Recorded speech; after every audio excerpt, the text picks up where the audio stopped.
I never imagined I would hear something like that one day. Not from the person I protected most in this world. Not from the little boy I carried in my arms through entire nights. Not from the son I raised alone, while life did everything it could to break me. But that day, in the kitchen of our small home in Akron, Ohio, my son, now a 20-year-old man, looked me straight in the eyes with a kind of anger I had never seen before. An anger that wasn't just his, but also the world's, his frustrations, his broken dreams. And he shouted, "You're a failure. You always were." A silence so deep followed that I swear I could hear my heart breaking. He didn't even notice. Youth has that reckless courage to hurt without understanding the size of the wound it leaves behind. I wanted to respond. I wanted to tell him he had no idea. That he never saw the nights I went to work burning with fever. That he never knew I ate once a day, for months, so he would never go without. That he never understood I was just a kid myself trying to be a father, while his mother walked away forever. I wanted to tell him that I had dreams too, that I had fears too, that I had nights crying silently in the bathroom, but I didn't say anything, because parents don't get to break. At least, that's what I believed back then. And while I stayed quiet, my son continued believing it was true, that I was a failure. He had no idea the price I paid, no idea what I hid, what I lost, what I suffered alone, what I faced in silence. All of it. Absolutely all of it. For him. This is the story of how I lost my son, and how God showed me a path I never imagined existed, a path that begins in the deepest kind of pain. Before we continue, don't forget to subscribe to the channel and tell us in the comments which city you're listening from. It helps these stories reach more people. I always heard people say that life has a strange way of teaching us the things we try hardest to avoid learning. But I never imagined that my greatest lesson would come from the person I loved the most, and in the most painful way possible. My name is Michael Turner, and for many years I believed that surviving was enough.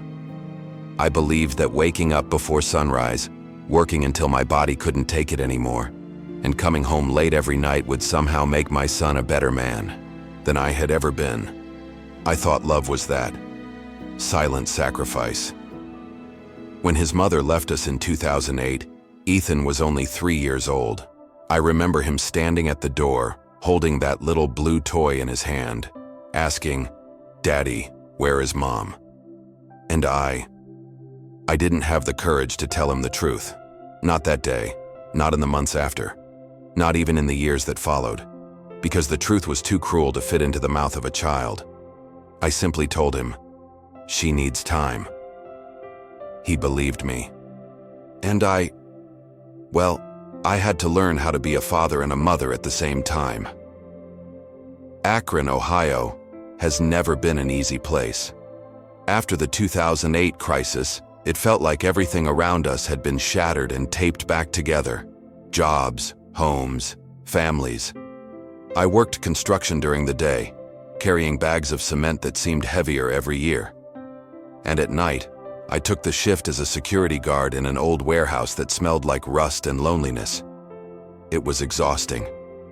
I don't complain when I say that. I only state the truth. I came home late, often after midnight. I would take my boots off quietly so I wouldn't wake Ethan. And whenever I passed his bedroom, I always stopped at the door. He slept holding that little blue toy against his chest, and that alone, that simple image, felt like enough strength to survive the next day. But time is deceptive.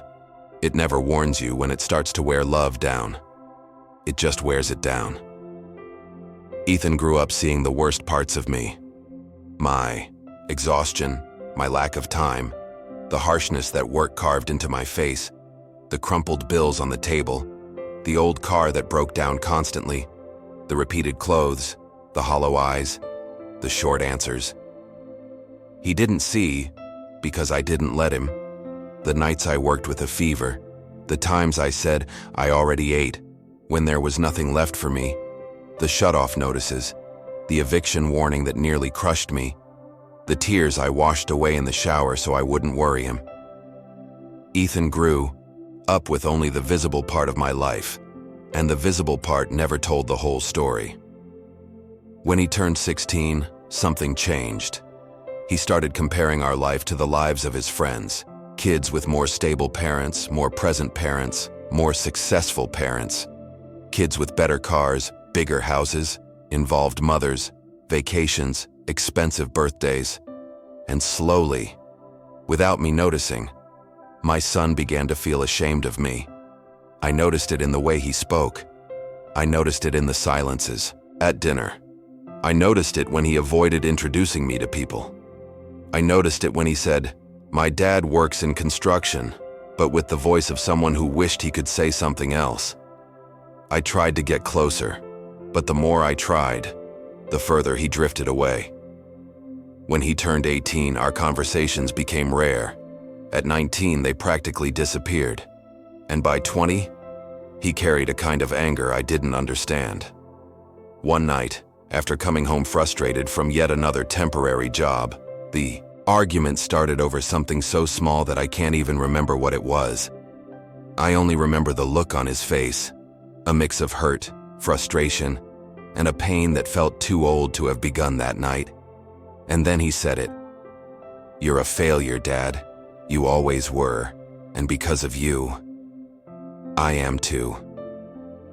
I've taken falls, been shoved, been injured at work, taken blows that knocked the air out of me, but nothing, absolutely nothing, hurt like that. It felt like the ground opened beneath me. Like the last 20 years of my life were ripped out from inside my chest. I wanted to respond. I wanted to scream. I wanted to explain.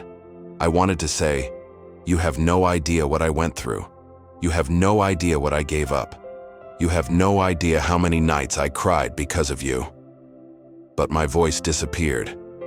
It disappeared because deep down, I was afraid he might be right. Afraid that I really was a failure. That night, after he slammed the door of his room, I sat on the kitchen floor, didn't move, didn't blink, barely breathed, and for the first time in many years, I asked God for help. Help not to give up. Help not to explode. Help not to harden my heart.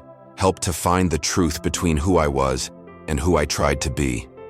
I didn't know it yet, but that night was just the beginning of a story full of revelations, secrets, wounds, regrets, and in the end, redemption. Because before I could get my son back, I would have to get myself back first. There's something almost no one understands until they become a parent. There is no manual for raising a child, especially when you were never really raised yourself. When Ethan's mother left in 2008, I was 26 years old, with the maturity of someone who had only ever known hard work and silence.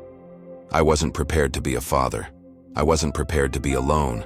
And worst of all, I wasn't prepared to carry on my shoulders a responsibility I never chose. But that God, for some reason, placed in my hands. I remember it like it was yesterday. She left a note. 4 lines. 4 lines that changed everything. It wasn't an apology. It wasn't an explanation. It was just a decision. Cold, final, closed. Ethan was playing on the floor with little plastic cars when I read it. I didn't cry in front of him.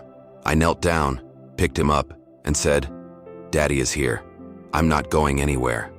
And I fulfilled that promise with everything I had, and even with what I didn't. The years that followed were a mix of extreme exhaustion, fear, and a love so deep it hurt. I barely knew how to cook. I burned rice more times than I'd like to admit. I changed diapers with shaking hands. I worked during the day carrying wood and heavy bags of cement, came home sweaty and worn out, but always with one thought in mind. He needs me. When Ethan was 4, he would wait for me at the window, his little nose pressed against the glass, holding a teddy bear missing its left eye. When I walked up the driveway, he ran to the door as if I were a superhero, and for a few seconds, I believed I was. But behind those tiny moments of joy, my life was a thin line between paying the bills and keeping food on the table. I worked extra shifts whenever I could. I slept little. I drank coffee like it was medicine. And even then, sometimes the money simply wasn't enough. One day, I came home and found the electricity had been shut off. Ethan was sitting on the couch, hugging his bear, thinking it was some kind of camping in the dark game. And I did everything I could to keep it feeling like a game. But the truth tore me apart. I felt like a failure, a man who couldn't even guarantee the basics for his son. That night I took a second job. I started working as a night guard in an old warehouse where the roof leaked and the smell of mold clung to my clothes. I walked up and down dark aisles between dusty boxes, fighting sleep, wondering if I would ever be able to offer Ethan something better. And yet, despite the poverty, the struggle, the fear, our relationship was beautiful in those years. He loved me with the pure love children have. He hugged me like I was his safe place. And I was, until he started growing up. And with growth came comparison. At 9, Ethan noticed that most other boys had mothers who were present. He asked about her, and I didn't have the courage to tell him the truth. I softened it. I told a gentler version, something that wouldn't hurt him as deeply, something that, without me realizing it, would later give space for him to believe that I was the reason she left. At 12, he noticed our birthdays were too simple. Our clothes repeated. Our gifts were cheap. At 14, he saw how much I worked, how late I came home, how we were always struggling. At 15, he found out I didn't have a degree, didn't have a career, didn't have stability. And that created a silent wound inside him, a silent shame. And I started to notice, first in short answers, then in the way he avoided my eyes, then when he'd say, "My dad is busy," or "My dad works a lot," as if trying to justify something to someone. At 16, he stopped hugging me in front of his friends. That was the first sting of distance, but I convinced myself it was normal teenage behavior. At 17, he no longer waited for me at the window, no longer asked how my day was, often didn't even have dinner with me. I tried talking, tried getting closer, tried telling him stories from work, but he seemed resistant, like I had become a reminder of everything he thought was small about his own life. At 19 came the silence, the deep one. Small arguments started, but frequently, words he threw out in anger, not realizing the anger wasn't about me, it was about life. And then, at 20, on that day, that shout, "You're a failure!" I finally understood something I had always been afraid to face. My son didn't hate me. He simply didn't know me.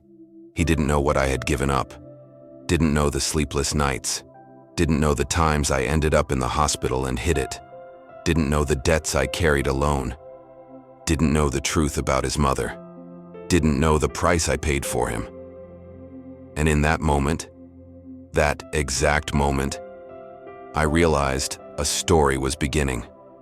A story that could only exist in one way, if the truth finally came to light. After that night, when Ethan called me a failure, I barely slept. My body was tired, but my heart carried a weight that refused to rest. I lay there staring at the cracked ceiling, listening to the ticking of the clock in the living room, thinking about all the truths I never had the courage to tell him.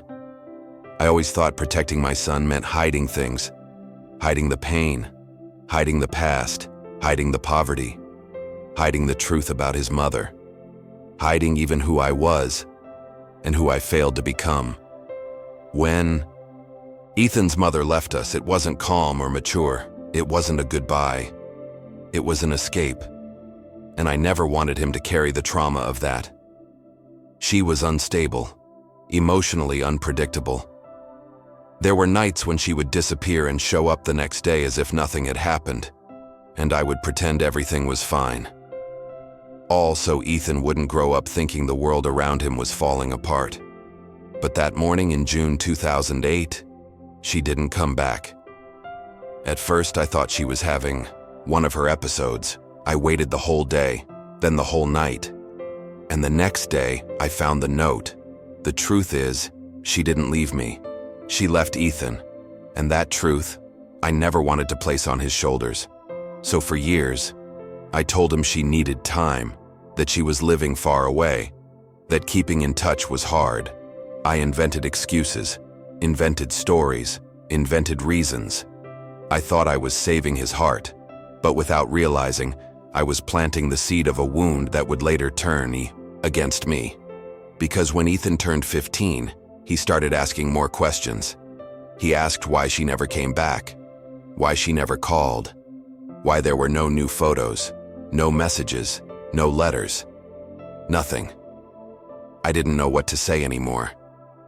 And the distance between us, already growing, widened even more. What used to be pain became suspicion.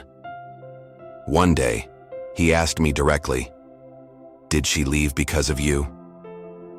I remember that moment as if it were happening right now. We were outside near the garage on a cold morning. I was washing the old car.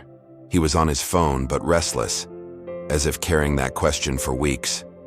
When he asked it, it felt like a knife to the chest. And I couldn't answer. I couldn't say, no, it wasn't my fault. That she didn't leave because of fights.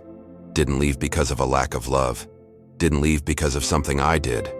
She left because she wanted a different life. A life that didn't include a child. But how do you say that to a teenager?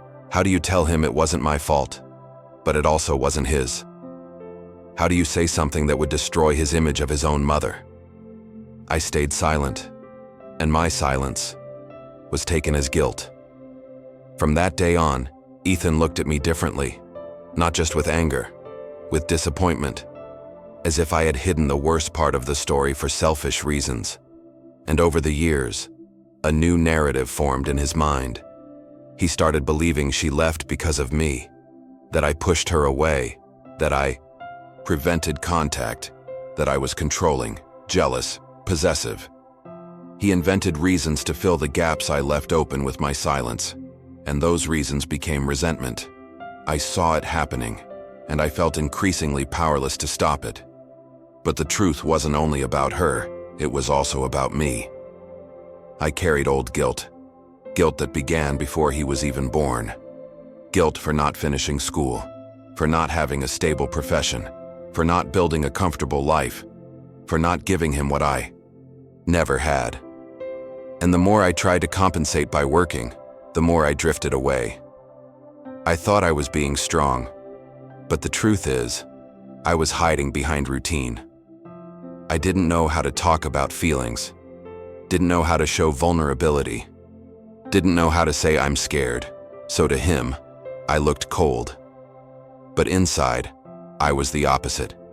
Inside, I was a man shaking every night, terrified of not being enough. And the worst part, I never told him that. So when Ethan began showing anger, shame, resentment, I swallowed it all, stayed silent, let it hurt, let the distance widen, because I thought he needed space. But the truth is, he needed truth, and I didn't give it. Time created layers, layers of silence, layers of hurt, layers of doubt, until one day, everything exploded in one sentence. You're a failure. And what wounded me wasn't the word itself, it was the echo. Because for years, I was afraid it was true. That's why, that night, after hours thinking, I made a silent decision I never imagined I would have the courage to make. I would tell him everything about his mother, about the past, about the sacrifices, about the debts, about the nights of work, about the pain I hid, about the choices I made, about the man I was, and the man I failed to be. This would be the beginning of our healing, or our destruction. I didn't know which, but God knew, and He was already preparing the path. I knew that silence between Ethan and me couldn't continue. That sentence, "You're a failure," wasn't just an explosion of anger, It was the result of years of confusion, pain, and distorted versions of our story. Versions that, out of fear, I had allowed him to build on his own. So the next morning, after coming home from my night shift, I made a decision I had always avoided. I would open the past. I sat on the edge of my bed with the wooden box where I kept everything. Everything I protected too much. Everything I hid. Everything I carried. Alone. Old photos. Hospital bills. The last letter from his mother. Shut-off notices. Construction injury reports with my name on them. Pictures of me working night shifts, sick, but still on my feet. Debt documents. And a letter I wrote for him when he was 12. A letter I never had the courage to give him. I put everything into a backpack and walked to his room. I knocked. Nothing. Knocked again. Ethan. Silence. Son, we need to talk. More silence. Finally, the lock clicked. He opened the door only halfway. His face still carried the same hardness from the night before. Red eyes, whether from anger, guilt, or both. If you're here to keep arguing, I don't want... I'm not here to argue, I said calmly. I'm here to tell you the truth. He frowned but opened the door fully. We went to the living room. Morning sunlight came through weakly, shining on the dust in the air. It looked like the kind of scene life chooses when something important is about to happen. I placed the backpack on the table. He crossed his arms, impatient. So what now, Dad? You gonna blame me? Tell me I exaggerated? Pretend you didn't... He inhaled sharply. Pretend you didn't fail? The words hurt, but I held steady. No, Ethan. Today you are going to speak and I'm going to listen. And then, you will listen too. He looked confused. And for the first time in a long time, vulnerable. When your mother left, I began. It wasn't my fault. It wasn't a fight. It wasn't anything I did. She didn't want to be a mother. And I hid that from you. His entire body froze. She didn't want me? The question came out small, like a child trapped inside a grown man's voice. I sighed, carrying 14 years of truth on my shoulders. She said she wasn't ready. She said she wanted a different life. I begged her to stay. I pleaded with her. But she made her choice. His breathing grew shallow. He blinked quickly as if trying to keep the truth out of his mind. You lied to me my whole life? I swallowed hard. I didn't want you growing up believing you weren't loved. And I grew up thinking you drove her away, he whispered, almost voiceless. It hit me like a punch straight to the chest. I know, I said. And that's my fault. He ran a hand over his face, overwhelmed. He paced back and forth, breathing fast. So, all those years, I hated you for the wrong reason? Don't hate me, I said softly. Just listen. I opened the backpack and took out the wooden box. He looked at it as if it were a ticking bomb. This is everything I hid from you. Not out of selfishness, but out of love. I began showing him. First, the photos. Me holding him as a baby, my work uniform dirty, my smile exhausted. Me in the hospital with my arm immobilized, a nurse signing a release form so I could go back to work. Me sitting at a construction site with an empty lunchbox, pretending I had eaten so that he could have enough. He said nothing. Then the bills, the overdue notices, the threats of shut-off, the nights I didn't buy medicine, didn't buy food, didn't pay bills, so he could have books, clothes, and school lunch. His hands began to tremble. Then the letter from his mother. 4 words he read with shaking lips. I can't do this. He put the letter down as if it were burning hot. You carried all of this alone? Yes. Why? Because you were a child, and children don't carry the guilt of adults. He stood up, ran a hand through his hair, turned away from me. His shoulders trembled slightly, and then the question I feared for years came out of his mouth. Why didn't you ever tell me the truth? Because I was afraid, I said. Afraid of what? That you would see me as a failure. He turned toward me, eyes filled with tears. "Dad, I called you that yesterday." "I know." My heart hurt. But something was happening, something I had prayed for without even knowing. The truth was pulling the roots of hatred out of his heart. "Everything you think I didn't do, I did," I said quietly. "I just did it in secret. I did it broken. I did it afraid. But I did it." He sank onto the couch, as if realizing he had spent years fighting the wrong enemy. "I was unfair to you," he whispered. "I blamed you for everything. And you were protecting me." I sat next to him but left space.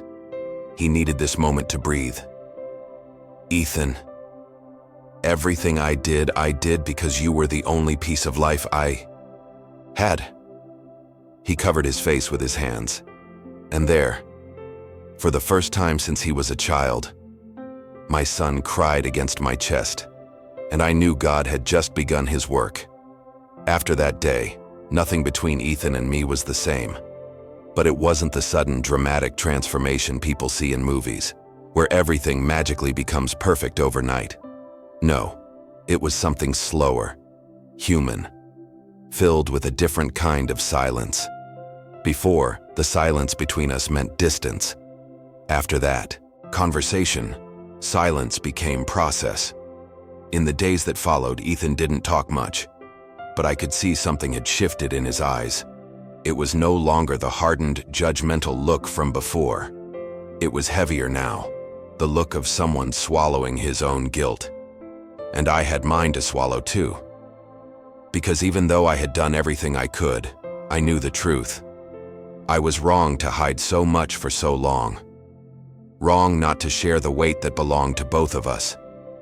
Wrong to think that being strong meant never crying, never explaining, never opening up. 2 days after our conversation with the box of memories, I came home from work early.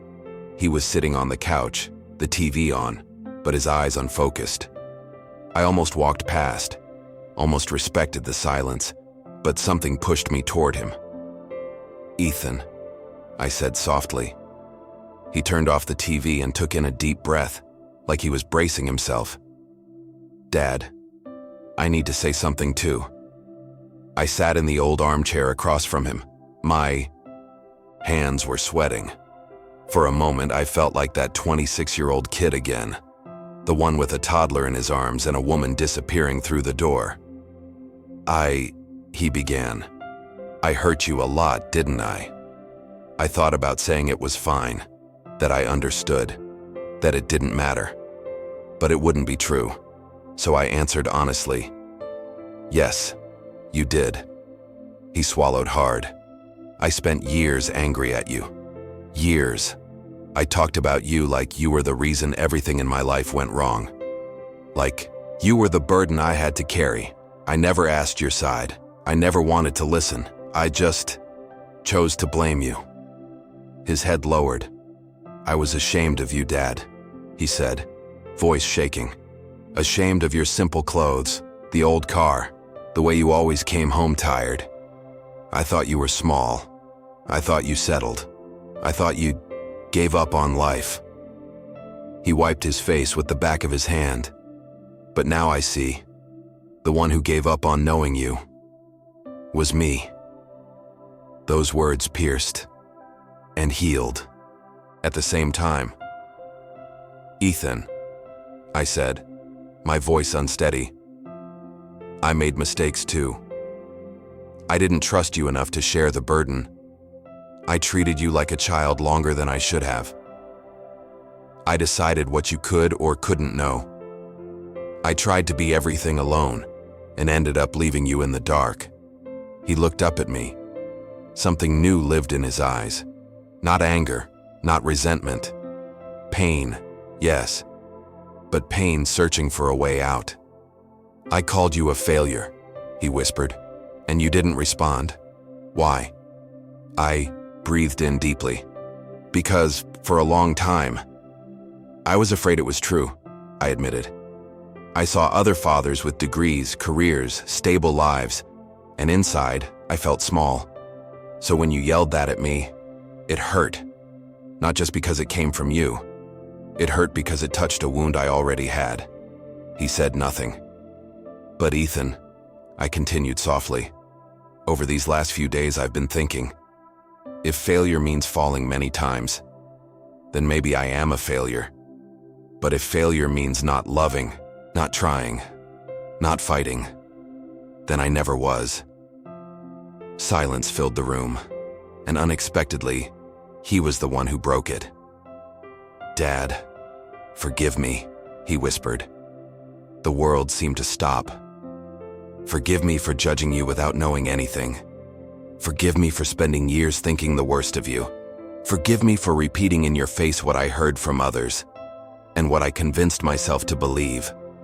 Forgive me for calling you a failure, when the truth is, you were the only one who never gave up on me." The tears came, not the quiet kind, but the kind I had held back for decades. I wasn't crying just as a father. I was crying as a son too, a son of a God I had blamed so many times without knowing the whole story. I stood up, walked to him, and sat beside him. "I forgive you, Ethan," I said, placing my hand on his shoulder. "And if you'll allow me, I want to ask your forgiveness too. Forgive me for not being a perfect father. Forgive me for hiding parts of our story, thinking it was the right thing to do. Forgive me for believing I had to be invincible, when all I needed was to be honest with you." He rested his head on my shoulder. "I don't want you to carry all this alone anymore," he said. "I want to know things. I want to know our life. I want to walk with you, not against you." That day, we didn't suddenly become best friends. Life doesn't work like that. But that day, a wall began to crumble. In the days that followed, we talked more. I told him stories about my youth, about the fears I had when he was born. He told me about the insecurities he felt growing up, watching me always tired. I told him about nights working while sick. He told me about nights he cried, thinking I didn't care about his pain. We had both been wrong about each other. A few weeks later, he did something I never expected.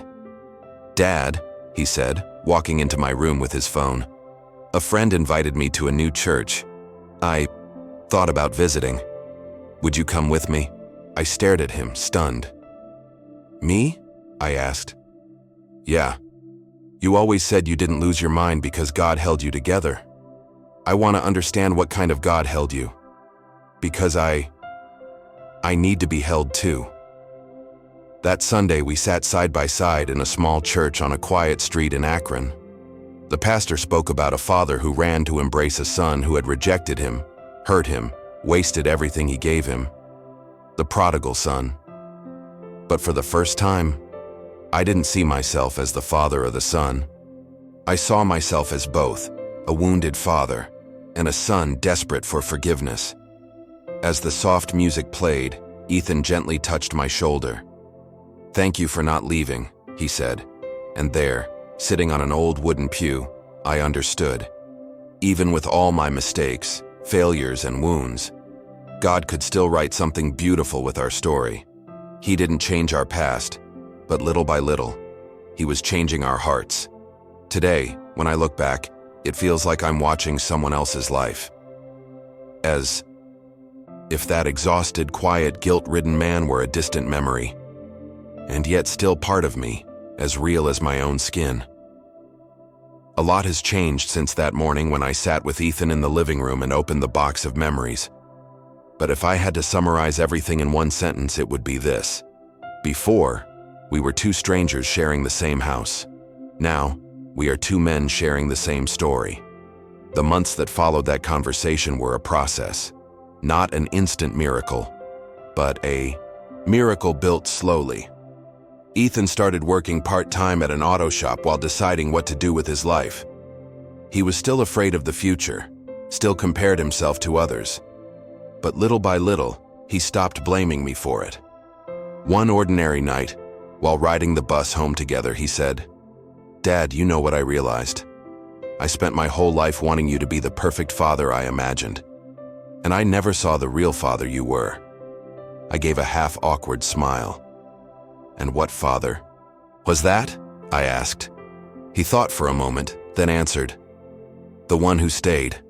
Those words echoed inside me for days, not because they put me on a pedestal, but because, for the first time, someone saw the one thing I wanted most to be seen.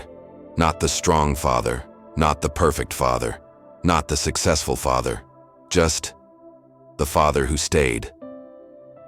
We kept going to church together for a while. Not every week, but enough for something meaningful to grow there. One day, the pastor spoke about the cross, the place where guilt meets forgiveness. And during that message, I realized something. My whole life, I tried to carry guilt that wasn't mine, and refused to give God the guilt that was mine.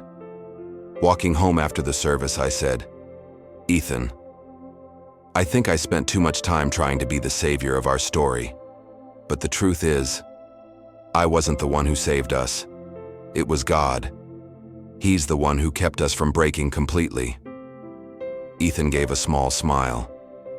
"I spent too much time trying to be the victim of our story," he replied. "And now I see that. I hurt people too. I was wrong too. I needed forgiveness too." We walked several steps in silence, but for the first time, it was a silence of understanding. A few days later, he came into my room with a flyer in his hand. "Dad, I'm thinking about taking a technical course in mechanics," he said shyly. "I know it's not college or anything big, but it's a start. I want to build something. I don't want to just complain about life." I took the paper, looked at the price, then looked at him. "Do you have any idea how much this costs?" I teased. He laughed. "I do, and I'll pay most of it, but I wanted to know if you'll support me in this." I couldn't help it. I stood up and hugged him. "I've always been with you," I said. "I just didn't know how to show it." Watching Ethan finally move toward his own future was like watching someone open the window of a room that had been closed for years. The dust doesn't disappear instantly, but the light comes in. A year passed.